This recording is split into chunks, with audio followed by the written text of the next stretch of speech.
by TorahAnytime.com. Zerayim Tov. Today is class number 54 in our series of Zionism and its relationship to Judaism. And today we're going to hear about Mizrachi Zionism and where Kook comes into the picture. Again, at this point, we're not giving a full, thorough, detailed account because later on we're going to get to the actual on-the-ground events that happened. This is more perspective. But let's give you a little bit of history. In 1902, Rabbi Yitzchak Yaakov Reins, who passed away in 1915, he founded the Mizrachi organization. What was its stated goal? Was to join the Zionist movement to create a secure refuge for distressed Jews. That's the thing. In other words, we need a place for Jews not to suffer. That's all. It was for the welfare of the Jewish people. Now, how exactly he had planned to do this when the Zionists had a completely different goal of eradicating Yiddishkeit is anyone's guess. Okay? These people, the Zionists, the original Zionists, we want to get rid of Yiddishkeit. So how can, and this rabbi rid of, and he's going to join with them. It appears that he planned on convincing the Zionists to limit their activity only into the realm of politics and the practical. You know, like getting the territory, providing the physical and political infrastructure necessary to maintain the country, but not to have any ideology at all. Just make a country without ideology. Who would provide the ideology? Would be the Orthodox. Okay, that means that the Zionists would not be involved with Jewish education or history. Now, Rabbi Reins perceived Zionism as merely an effort to improve the material welfare of the people and contribute to its receiving respect, end quote. Now, that already is bad enough because we know that we're supposed to be dispersed in the Gullahs till it's time to come back. And not really supposed to come back en masse, a topic we'll talk about later, much later. But because there's no such thing, according to our Masorah, of a political solution to anti-Semitism, meaning to say we're supposed to be in Gullahs. And the time to come back is when the Navi will tell us. So, okay, they're not keeping that part, but at least they felt, listen, we need a place to live. And they were right. Let's put it this way. The Holocaust did happen. And it would seem reasonable, you need a place for the Jews to live. Now, so he really looked at Zionism from a very pragmatic approach. He didn't look at Zionism as anything towards a redemption, not really the Zionism per se, no spirituality. It's just material and political. Therefore, when there was talk of maybe the Jewish state would be in Uganda, he was, as originally proposed by Herzl, he was okay with it. Why not? If Uganda will be the place the Jews can live safely, why not? And he was hoping that a partnership with these Zionist heretics, maybe we'd be able to bring them back to Judaism. And oy vavoy, is that the most classic mistake that many people made over history? Many great Gedolim say, you know, in general, if you're looking for a job, and let's say you're an Orthodox rabbi, but you're getting offered a job in a conservative place. So you're going to say, I'm going to go there, and you see, I'll make them religious. Never happens. Does not happen. I know, for example, Reb Soloveitchik, Zichron Livracha, I mean, they produced a lot of rabbis in Yeshiva University, a lot of good rabbis. Now we're going way back, like 50s, 60s, you know, when the conservative synagogues were very vibrant, and there were people, and they needed rabbis. So they were hoping that maybe some rabbis could go into a conservative shul and maybe make it Orthodox. So some people asked that to Rav Soloveitchik, and he said, yes, you could do that, but you can only do it on a short-term basis. If you can't, after 2 or 3 years, see you're going to be able to put up a mechitza or something, then get out of there. Some listened, some didn't. But anyway, what generally happens when a person says, I'm going to go into this organization and change it, it almost never happens. You can look at the biggest proof that Trump wanted to clear out the swamp. And I really believe he was sincere. That ain't going to happen. That's why he's the worst person in the world, because they just destroyed it. So there's ways you can do it directly, or there's ways you can do it subtly. And this is what happens, the subtlety. So the Zionists, the secular Zionists, were able to somehow, instead of the Mizrachi changing the Zionists got the Mizrachi to, let's say, compromise on certain things. So, in hindsight, it's always easier to look at hindsight. Reina's idea was a total failure from the start. There's no way that you're going to get those heretics to give up on there. They're going to say, well, listen, we're going to do all the hard work. We're going to get a state, we'll fight for it, we'll go to the UN, and we'll set up all the infrastructure and all that. But we're not going to get a say in anything.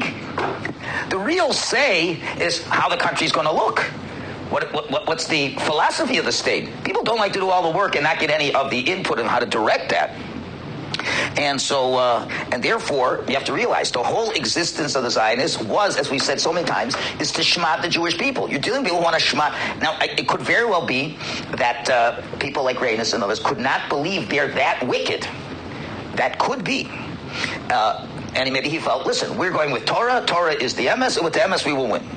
Anyway, the Mizrachi, in hindsight, should have known not to fraternize with them, or even because first of all, they're kaifrim, they're Rishoyim, they're enemies of Hashem, they're traitors of the Jewish people. But there is this nationalist urge and a false promise of refuge from persecution was very strong, and therefore they viewed Zionism in a romantic way, even if in real life it made no sense.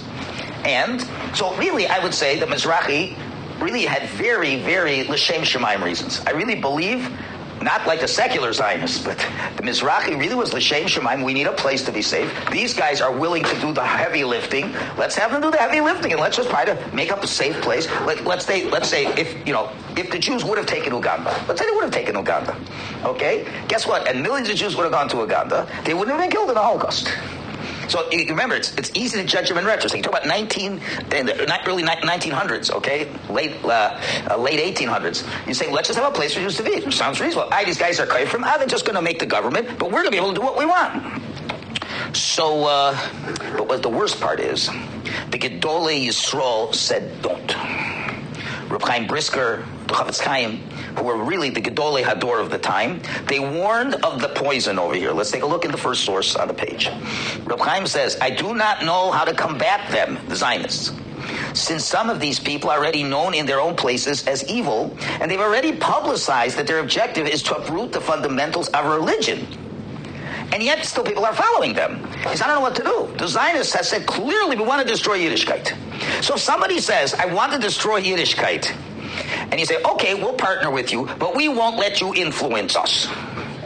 I am sure if Rabbi Reines saw what would happen to the state in 1948, he would not have wanted to be involved in it. I would imagine. Okay, so that's one thing. Similarly, the Brisker Rav explains that even if the Zionists would agree to limit their activity just to the realm of the pragmatic, it would still be impossible for them to benefit Klal Yisrael. Why? Look at next source. They will not achieve the goal of improving the material condition of the Jewish people. Our nation and our religion are one. Upholding the Torah is our entire life and our only protection. Improvement to our physical condition can only come if it follows the Torah. And since they have no true concept of Torah and mitzvahs, they will never succeed at improving the situation of the Jews, even in regard to physical aspects. Because here's the point, even physical aspects are spiritual aspects. Let me give you an example. Okay, present shul and company excluded. But you have many shuls, for example, where the board runs the shul, and the rabbi is a paid employee of the shul. So they want him to give spiritual guidance. But you got to realize spiritual guidance has long tentacles. The spiritual guidance goes as far as how the seating in the shul should look. And the board will say, Rabbi, just give your drushes and don't tell us how to make the shul decor. All these things. What kind of chairs you have? That's a Torah decision. People are going to sit a long time to get more comfortable. There's all the tentacles of Torah, and I don't mean in a bad way, are very strong. So you're going to make a country social service. We're going to put social services. Is that a religious or a political thing? Of course, you need the Torah's ideas for this. So it's doomed from the start. Now, to show how much opposition there was from the establishment of the Haredi world, when Rabbi Reines and two other leaders of the Mizrachi movement came to visit the Avnei Nezer, one of the Gedolei Hador. As a matter of fact, Rabbi Reines learned under the Avnei Nezer in his younger years. The Avnei Nezer refused to meet them privately. Why? He suspected they would distort his words. In an essay, called The Hidden Giant of the Torah World, it mentions the Avnei Nezer feared that the rabbis of Mizrachi would tell the newspapers he agreed with their opinions. The great Avnei Nezer expressed himself vehemently on this subject against Zionism, and he actually considered excommunicating the founders of Mizrachi. Okay, now again, why? Because he felt it was leading us down a terrible road. So you have many of the Gedolei Hador truly were not, they say, we cannot join these people. Cannot join them. Okay, so despite this pragmatic agenda that the Mizrachi had, but still, there are those who suggest that Rabbi Reins was influenced by the secular nationalism, and he incorporated into his Judaic outlook. Let's take a look in the next source, 21, where he is quoted in saying nationalism is an elementary and fundamental part of Jewish belief. A unique people with its unique religion can only be fulfilled when it has its own land, or at the very least, a hope that it can return to his land. Well, again, that sounds very nationalistic. And a hope, we always have a hope. You have to be in the land. Now, it's interesting. He did, however, oppose the idea that nationalism alone, such as land and language and culture and loyalty, that cannot be a substitute for religion. He never said that. You have to be religious. Something to talk about. But this nationalism begins to creep in. It just seeps in, so to speak. So here becomes, so he figured, so again, Mizrachi in the beginning did not consider the political entity of the state having to do with the Jewish religion. Jews being in Eretz Yisrael, that's fine. But a state was only the vehicle to be there and to be safe. Okay? But here's the problem. If that's how it started, but how did it reach the next step? That's the first step. Okay, and, it's not great. The Gedolim said not to do it. But there was still, we didn't get to the next step, of which we know all about, religious national Zionism. That the fact to say that the state of Israel is now tied to religion, and even Jewish identity did not come from the original Mizrachi ideology. So where did it come from? Where does this Jewish identity, totally wrapped up in the state, come from? Totally wrapped up in Eretz Yisrael. Where did that come from?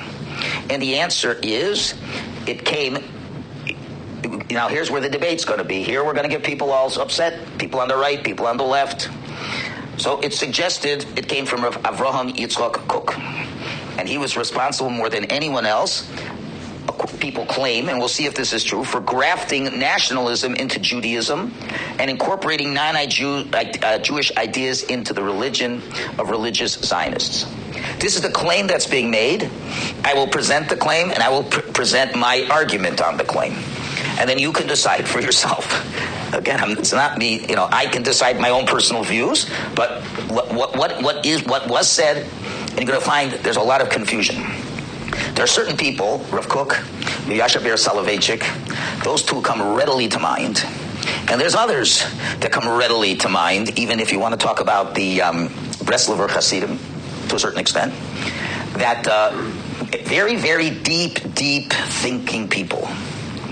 And their depth is way beyond the leagues of most people. And the way people understand what they're saying sometimes brings confusion. Because the deeper you are, and then, let's put in a simple idea to try to couch this idea so we can get an appreciation. I heard this from Beryl Wine. Beryl Wine's a great historian, so he explained it like this. He said, Moshe Rabbeinu says in Sefer Dvarim, what does Hashem want from you? But only to fear Hashem, love Hashem, serve Hashem, do all these things. So Gemara says, fearing Hashem, like it says, what does God want but? Like he's asking for a small, what does God want from you? Just to fear Him. Big deal. Can't you do it? Gemara says, is fear of God a small thing? It's a big thing. Gemara says, for Moshe Rabbeinu, it's a small thing. Gemara gives them mashal.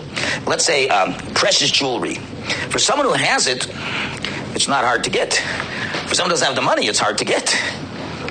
Yiras Hashem is the most precious jewelry one can have. And Moshe, he had it. And if he had it, why can't anybody else have it? And of course, he was humble. It's not that Moshe says, well, I'm the greatest. Nobody can compare to me. I'm not going to ask anybody to have fear of Hashem because it's so incredibly hard and I'm so great, I wouldn't even expect anyone else to do it. That's not what it was. Moshe had great humility. And because he had a great humility, he figured if I can do it, why can't others do it? The problem was a little bit too humble. Guess what? They can't. You are greater than you think you are. therefore, so there are other people like that who could be misunderstood. And in that light, you have to understand Rav Kook, Rav Soloveitchik, Rabbi Nachman, all these quote-unquote controversial figures. We have to know exactly who they are. And therefore, I want to preface and say that Rav Kook, without question, was one of the greatest Torah giants in the world of his lifetime.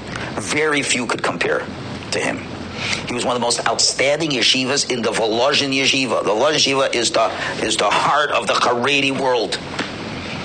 He was top student. You're talking about somebody who with a brain, who could learn, who the Rosh Yeshivas held him to be the greatest student, one of the greatest students in the yeshiva. And Rav Kook's heritage came from a very strong Litvish approach on one side and Hasidic approach from the other side.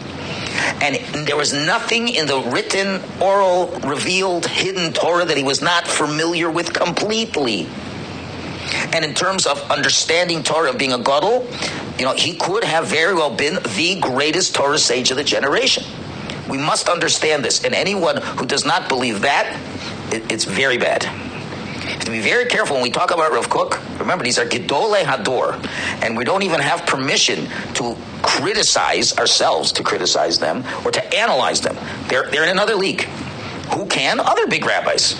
Let them bring this. I can only share with you what they're saying and how we're going to look at this situation. So here's where the first beginning of the misunderstandings comes. Rav Kook, he was otherworldly. The way he writes, he was such a genius. Let me give you an example. If I would ask you to write an essay, and it was before the days of computers, what would you do? You'd write, cross out, erase, write, cross out, erase. His mind was so genius, he just starts writing. Never a correction. Never a correction. You have to understand what that means. And his heart, his love of Jews was unbelievable. He was, and if you see how he dressed, look at any picture. Oh, here, just happen to have, I don't know how well you can see from far away. If you maybe zoom in, but then it's going to be hard to zoom out. I mean, he dressed like a Hasidic Rebbe. The long coat. And in Eretz Yisrael, it's burning hard. The fuzzy hat.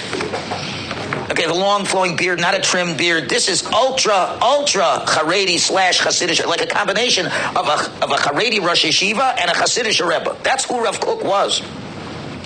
And he was able, based on his understanding of Kabbalah and all these things, to see way beyond the superficialities of life.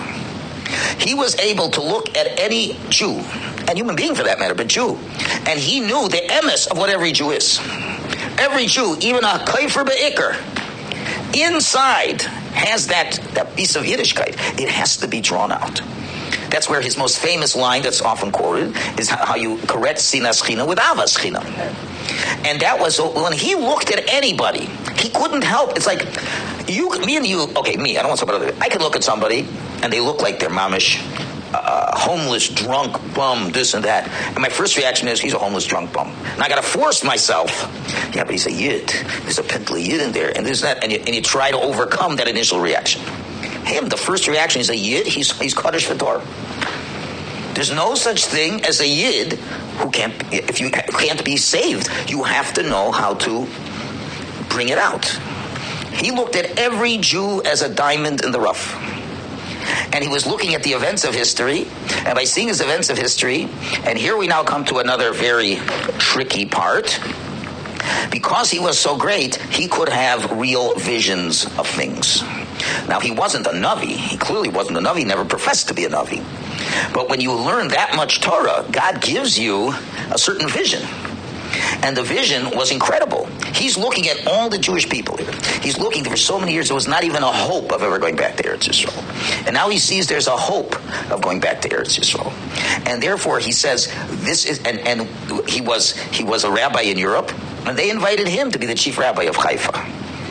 And remember, when Jews were moving, that's around the 1900s or so, we weren't a state, just some colonies, Jews here, Jews there. It was not a movement en masse to make a Jewish people a Jewish nation.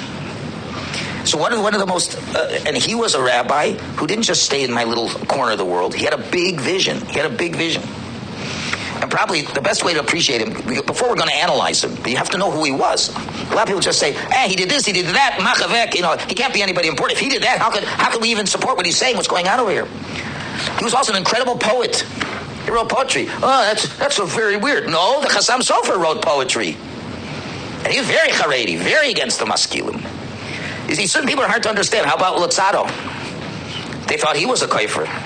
They ran after him. They made his life miserable. He wrote a lot of poetry. Lutzado wrote his own version of Tehillim. He was like, who are you to make up Tehillim? I mean, there's big souls out there. Big souls. So, it scares people. It's just who he was. He eclipsed many of the Gedolim. Clearly he eclipsed them in potential and talent. Now don't take this next statement wrong, because I know I got to be very careful. There's people lying on every word I'm saying. We just learned Parshas Kairach. I am not saying Rav Kook is Kairach. But what did we learn? There's the Pashup Shat in Kairach. He was a Russia, terrible, this and that. But we know the Hasidic masters all tell us, the Kabbalists, the Zohar, the Arizal, they all say he was the greatest Jew of the generation. And the things he said were absolutely correct. But he was a man ahead of his time. Everything Kairach said was emes, but not for the time he was in now. And he wanted to hasten. And again, same issue. If he felt that way, certainly everybody else could feel that way. Kook made only one mistake. When Moshe says stop, he couldn't stop. Why? Not because he was a spiteful, vengeful, terrible person. I think it'll be Chazal that he was jealous and this and that. We cannot analyze it Pashup Shat. There's so many levels of Torah to understand. For his level, a little bit of jealousy, but not our kind of jealousy. It can't be read as simple as that. And we know when Mashiach comes, Kook's going to be back. And he's going to be one of the great ones. He's going to be one of the great ones. That's Al Pi Kabbalah. That's what's going to happen. But a man ahead of his time. And he was absolutely correct in everything he said. It just wasn't for this time. And in that way, only in that way, can we say Rav Kook is in that category. Guess what? People make mistakes. If you're going to say it's a mistake or not, that's up for you to decide. Okay? But we'll see. Rav Kook was never a Zionist. He was a Haredi rabbi who loved Jews, who loved Hashem, who was waiting for Mashiach to come every day. And he, together with Reb Yosef Chaim Sonnenfeld, who was he was the Haredi Gadol Hador in Yerushalayim, in Eretz Yisrael. And with a third rabbi whose name just escapes my mind right now, and I'm sure you'll all remind me who it was. The three of them went, and they went to all the kibbutzim to try to be makar of them. And they all respected Rav Kook. You got to understand that. He was otherworldly. To give you a little idea, I quoted in 27 the famous fourfold song of Rav Kook. And it's translated into English. Do you have to know where he's coming from? There is a person who sings the song of the self. He finds everything, his complete spiritual satisfaction within himself. Everybody has their own song. And how much am I developed as myself? And that's a very important song. How great can I be? And there is a person who sings the song of the nation. He steps forward from his private self, which he finds narrow and insufficiently developed. He yearns for the heights. He clings with a sensitive love to the entirety of the Jewish nation and sings with its song. He shares in its pains, is joyful in its hopes, speaks with exalted and pure thoughts regarding its past and its future, investigates its inner spiritual nature with love and a wise heart. That's the next level. And that's how he felt his Rabbanus. He wasn't just a Rav of Yafo. He felt, I'm a Rav for everybody. There's a person whose soul is so broad that it expands beyond the border of Israel. It sings the song of humanity. This soul constantly grows broader with the exalted totality of humanity and its glorious image. He yearns for humanity's general enlightenment. He looks forward to its supernal perfection. He's looking for Tikkun Olam. From this source of life, he draws all of his thoughts and insights, his ideals and visions. Very important line to know, though.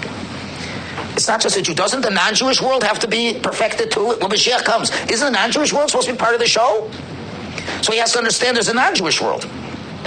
And then there's the person who rises even higher until he unites with all existence, with all creatures, with all worlds, and with all of them he sings. That means, you know what? He sees the Kedusha in every tree, and every orange, every river, the sun, the moon, Mars, Saturn. It's all one picture. This is Mamish Yichud Hashem. And there are those who rise even higher. Oh, is that what I said? I just said that, right? Yeah, even higher. He unites with all existence, with the creatures, with the worlds, with all of these things. This is a person who, engaged in the chapter of song every day, is assured that he is a ben olam haba, a child of the world to come.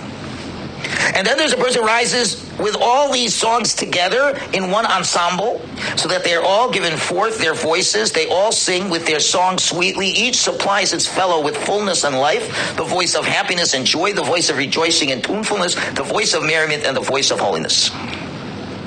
The song of the soul, the song of the nation, the song of humanity, the song of the world, they all mix together with this person at every moment and at all times. Now, how many of us can sing that song? How many of us can sing that song? Do you even understand the lyrics of such a song? Where do most Jews fit in? Most don't even know to sing the song from their old soul. Maybe some from the nation. Now, you have a giant soul, and when he says things, he thinks you understand what he's saying. Remember, writing can only express so much. And since what he said was so emes, the emes was so amazing, even the most secular Jew could relate to some of his ideas. And people mistakenly think that he got his ideas from the secular world of Hegel and the other people.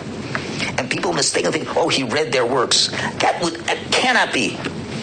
He was kulo Torah. Do you think he would now start opening books of secular people? But guess what? His mind was so broad, he could touch on his own on some of the secular ideas, but the secular ideas were stripped from any spirituality. So he could sound very much, and therefore there are a lot of philosophers who say, wow, this Kook fellow, this Rabbi Kook, he resonates within me. Let's just cut out the religious part. That's why he had such a following of people. But therefore, he could be very, very misunderstood. And you cannot look at what he says at face value. We're looking at what he writes and says from our such narrow perspective, and we can pick out the words we're looking for, and we cherry pick, oh, he must have meant that, he must have meant that. Why are all these people following him? And that's why he is so misunderstood. This is a hakdama to understand. And anybody who criticizes Rav Kook and thinks of him less as a spiritual person is making a big mistake. All the Gedolim respected that. They differed. And where the differences are, next week we'll continue this discussion. You've just experienced another Torah class brought to you by TorahAnytime.com.